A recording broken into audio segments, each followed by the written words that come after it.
Romans chapter 3. What advantage then is there in being a Jew, or what value is there in circumcision? Much in every way. First of all, they have been entrusted with the very words of God. What if some did not have faith? Will their lack of faith nullify God's faithfulness? Not at all.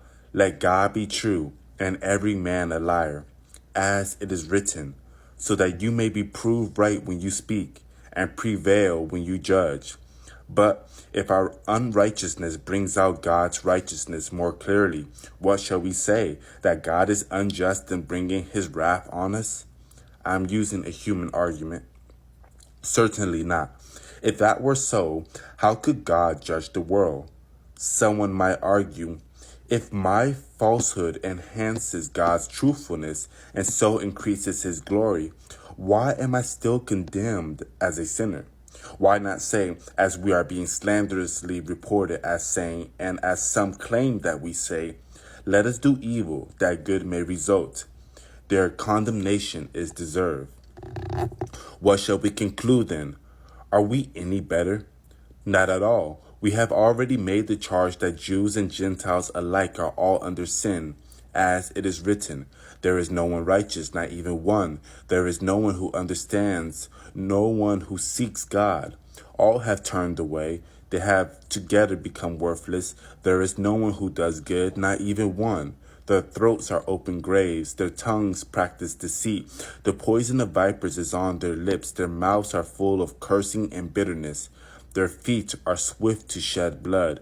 Ruin and misery mark their ways, and the way of peace they do not know. There is no fear of God before their eyes. Now, we know that whatever the law says, it says to those who are under the law, so that every mouth may be silenced, and the whole world held accountable to God. Therefore, no one will be declared righteous in his sight by observing the law. Rather, through the law, we become conscious of sin. But now a righteousness from God apart from law has been made known, to which the law and the prophets testify. This righteousness from God comes through faith in Jesus Christ to all who believe.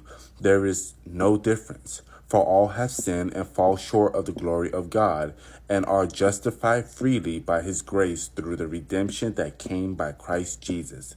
God presented him as a sacrifice of atonement through faith in his blood. He did this to demonstrate his justice, because in his forbearance he had left the sins committed beforehand unpunished.